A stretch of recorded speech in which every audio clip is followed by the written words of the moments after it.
Assalamualaikum warahmatullahi wabarakatuh kepada semua. Alhamdulillah, syukur kerana kita masih diberikan peluang dan ruang untuk kita teruskan kita punya lessons.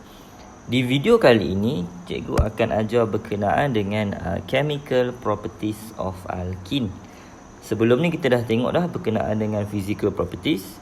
Jadi di video kali ni kita fokus untuk chemical properties. Okey, chemical properties ni nama lain bagi chemical properties ni, maksud dia ialah reaction lah. Okey, kita nak belajar apakah reaction ataupun tindak balas yang boleh dilakukan oleh kumpulan alkene. Okey, so overall sebenarnya ada dalam lebih kurang 7 ataupun 6 tindak balas lah yang alkene boleh lakukan yang kita kena cover, right? Tapi cikgu boleh pecahkan kepada dua. Okey, yang pertama ialah tindak balas combustion dan yang kedua ialah tindak balas addition. Okey, jadi kali ini kita akan fokus kepada combustion terlebih dahulu, and then kita akan masuk sedikit introduction untuk addition reaction. Okey, so untuk kali ini kita tengok combustion. Combustion untuk alkene dia sama dengan combustion untuk alkane. Okey, apa yang sama? Yang samanya ialah dia punya produk. Okey, so alkene bila melakukan combustion dia mesti mendapat oksigen. Dia kena ada oksigen supply, maka dia akan menghasilkan carbon dioxide dan juga water. Okey, so alkene dapat oksigen supply, berlaku combustion, menghasilkan CO2 dan juga H2O. Okey, macam mana pula dari segi balancing? Okey, dari segi balancing sama macam alkane. First kita kena balancekan C dahulu, kemudian balancekan H, last kali barulah kita balancekan O. Okey, kita tengok contoh. Yang pertama, okey, kita ambil contoh yang mudah lah. Kita ambil contoh ethene. Okey, kita ambil ethene. So ethene C2H4. Okay, kita bagi jarak sikit. Okay, and then menghasilkan CO2 tambah dengan H2O. Okay, so first kali kita kena balancekan C. Okay, kita kena balancekan C. So C dekat sini kita ada 2. So dekat sini kita kena letak 2 lah. Okay, so bila C dah balance, baru kita balancekan H. Bila kita balancekan H, okay, kita tengok dekat sini H ada 4. So kita kena letak 2 di sinilah. Okay, so H dah balance. Last kali barulah kita balancekan oksigen. So oksigen dekat bahagian sini ada 2, 2, 4, 2, O, 6. So dekat sini kita kena letak 3. Okay, ini contoh yang pertama. Okay, kita tengok lagi satu contoh yang melibatkan pecahan. Okay, kita ambil propin. C3 H6, bagi ruang sikit, menghasilkan CO2 tambah H2O. Okey, so sama konsep dia. Yang pertama kita balancekan C dahulu. So kat sini C ada 3, so kena letak 3 lah di sini. Okey, kemudian kita balancekan hidrogen. So hidrogen dekat sini ada 6, so kita kena letak 3 di sini.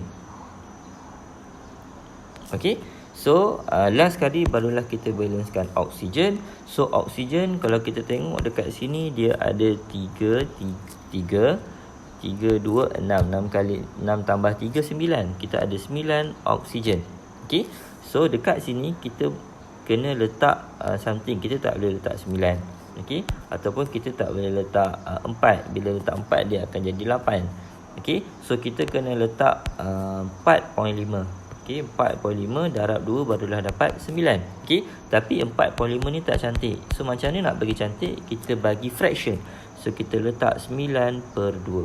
9 bahagi 2 dapat 4.5, ataupun 9/2 bila kita potong kat sini, maka dia akan dapat 9 oksigen.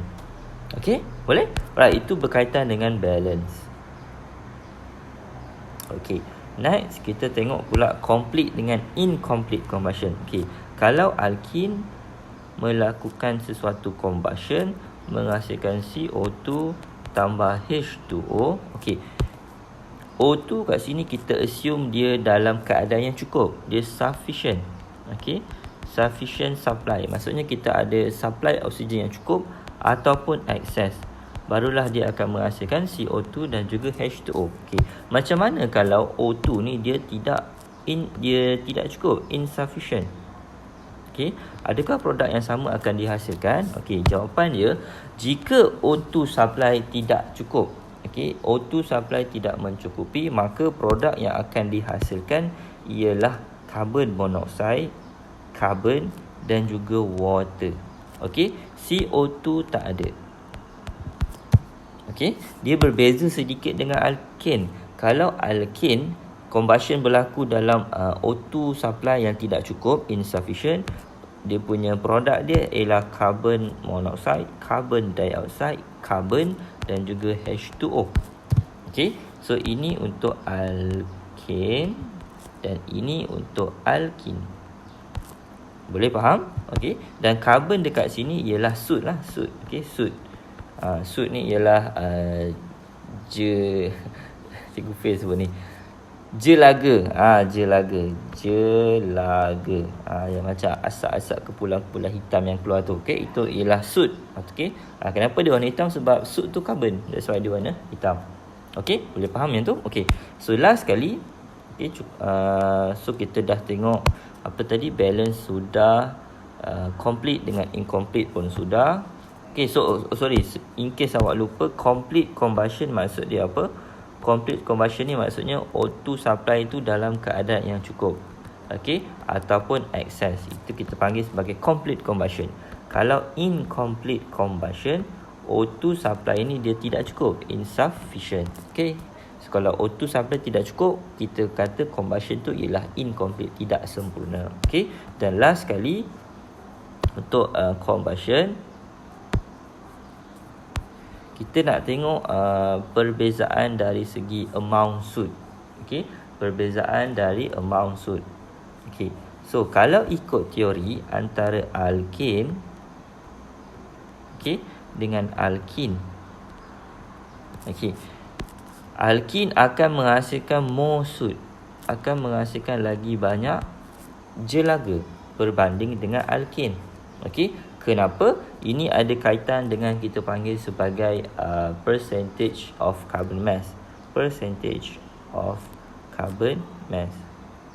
Okey, maksudnya dalam alkene, dalam alkene, percentage carbon lagi tinggi berbanding dalam alkane, dengan syarat bilangan carbon mesti sama. Okey, boleh faham? Kita ulang sekali lagi sebelum kita tengok pada contoh. Percentage of carbon mass maksudnya bilangan persen karbon, berat persen karbon dalam suatu molekul alkene lagi tinggi berbanding alkane. Okey, menyebabkan alkene ni bila dia combustion, bila dia terbakar, dia akan menghasilkan lagi banyak jelaga berbanding alkane, dengan syarat karbon mesti sama kalau kita nak compare dua ni. Okey, kita tengok contoh. Contoh kita ambil yang pertama propan lah. Kita ambil propan. Propan ialah C3H8 dan juga propin C3H6. Okey. So kalau kita tengok dekat sini bilangan karbon sama. Okey. Alkane kita ada C3 karbon, alkene pun ada 3 karbon. Okey, tapi beza dua ni ialah C3H8 ni alkane, yang ini alkene. Okey, so sekarang ni kita nak tengok betul tak teori kita tadi yang mengatakan bahawa alkene bila dia terbakar, dia akan menghasilkan lagi banyak soot. Okey, so untuk buktikan teori itu, kita kena kira percentage of carbon mass. Okey, so macam mana nak kira percentage of carbon mass? Senang sahaja. Okey, first kali kita tengok ada berapa carbon. Okey, untuk kita buat yang belah kiri dulu lah, untuk alkane dulu, untuk propan dulu. So kita ada 3 carbon. So 3 carbon darab. So satu karbon berat dia berapa? 12. Pandai. Per dengan semua. Okey. Per ni maksudnya kita perkan dengan dia punya molar mass. So kalau semua sekali 12 darab 3 tambah hidrogen ada 8. Satu hidrogen berat 1 lah. Okey. Kemudian kita darabkan dengan 100%. Okay. So nanti kalau awak kira, okey, cikgu nak jimatkan masa, kita akan dapat 81.81%. Okey, so ini untuk propane. Okey, kita tengok pula untuk alkin. Okey, untuk propin. So sama juga, kita ada 3 karbon, 1 karbon 12. Ingat sebab kita nak cari percentage karbon. So atas ni mesti untuk karbon sahaja. Bawah tu baru molar-mass untuk semua. So 3 darab 12 perkan dengan semua 3 darab 12 tambah 6 darab 1 darab dengan 100%. So cikgu dah buat kira-kira, kita akan dapat 85.7%. Okey, so daripada dua nilai ni kita nampak beza dia, 81 dengan 85. Yang mana lagi tinggi? 85. So maksudnya dalam propin, percentage carbon, okey, percentage carbon maksudnya katakanlah daripada 100% berat C3H6 ni, 85.7% ialah berat untuk karbon. Okey, jadi ini membuktikan bahawa percentage carbon untuk kumpulan alkin, okey, lagi tinggi berbanding kumpulan alkane. So that's why bila dia berlaku combustion yang tidak sempurna, dia akan menghasilkan lagi banyak soot untuk alkin. Okey, boleh? Okey, so habis untuk combustion, simple, ringkas, pendek. Okey, and then last kali kita nak tengok berkenaan dengan introduction. Okey, introduction saja, introduction. Cikgu bagi tahu apakah yang dimaksudkan dengan addition reaction. Sebab kita tak pernah jumpa sebelum ni. Addition reaction. Okey, cikgu ringkaskanlah RSN. Nama macam glamour. Okey, so addition ni kalau dalam bahasa Malaysia dia ialah penambahan. Tapi bukannya dia tambah 1 tambah 1 jadi 2, 2 tambah 2 jadi 4. No. Addition ni maksudnya ialah, okey, so kita tahu dalam alkin dia ada double bond, betul tak? Okey, dia ada double bond. Okey. Kejap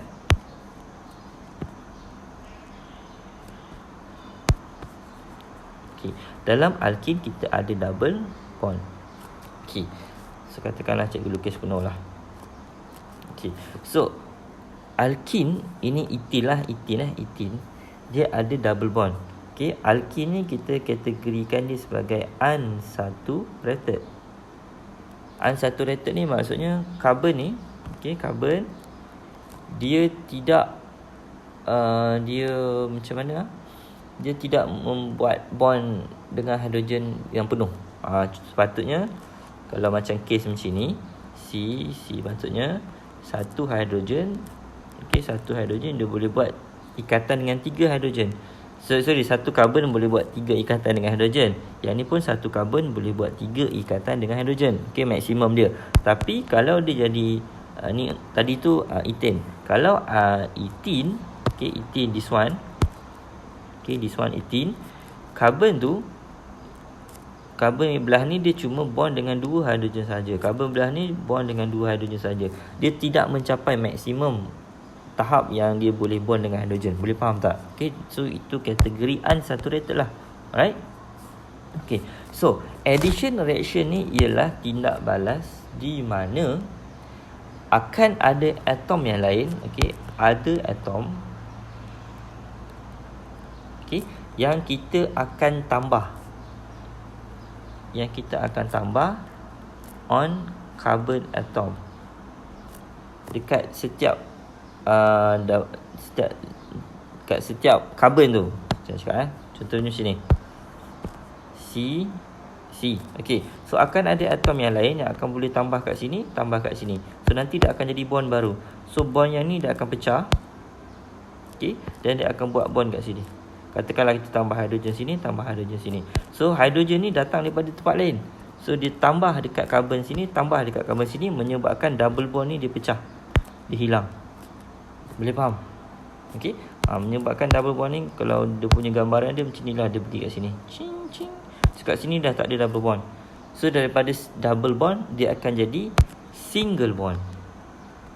Okey, daripada unsaturated dia akan jadi saturated. Boleh faham tak? Okey, itulah maksud addition. Okey, so cikgu lukis lagi sekali dengan lebih jelas.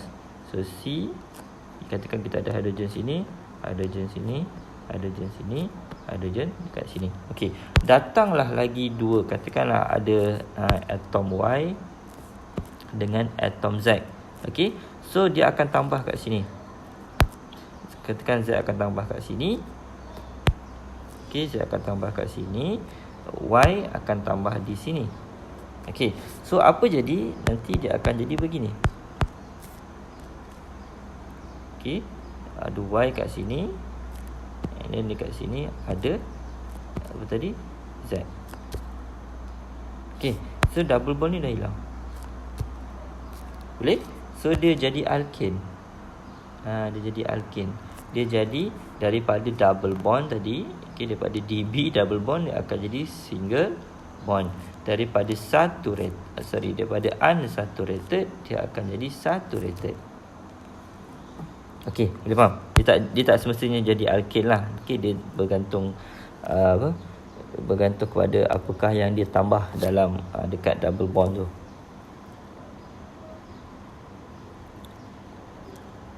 Okey, boleh? Boleh? Okey. So, addition, reaction, conclusion dia ialah kita tambah atom yang lain dekat setiap carbon dekat double bond tu. Okey. So, kita ada double bond. So, carbon yang ini dengan yang ini kita tambahkan atom yang lain menyebabkan dia punya double bond ni hilang menjadi single bond. Boleh faham? Boleh faham? Boleh faham ke tak boleh faham? Okey. So tak apa, disebabkan ini kita baru jumpa. Okey, tak apalah, cikgu explain lagi sekali untuk kali terakhir. So katakan kita ada ethene. Okey, ethene dia dia buat reaction katakanlah dengan molekul XY. Cikgu tukar nama ni lah, tak kali lain senang. Molekul XY. AB lah, si XY je kan. Molekul AB. Okey, so bila berlaku tindak balas, okey, bila berlaku tindak balas, cikgu padamlah nama ni. Okey, so bond AB akan pecah. Okey, menyebabkan satu pergi sini, satu pergi di sini. Okey, boleh? Boleh? Okey, so nanti dekat sini dia akan ada A, dia akan ada B. Tak kisahlah A belah sini ke B belah sini, kita tak kisah. Alright, so yang ni dah tak ada lah.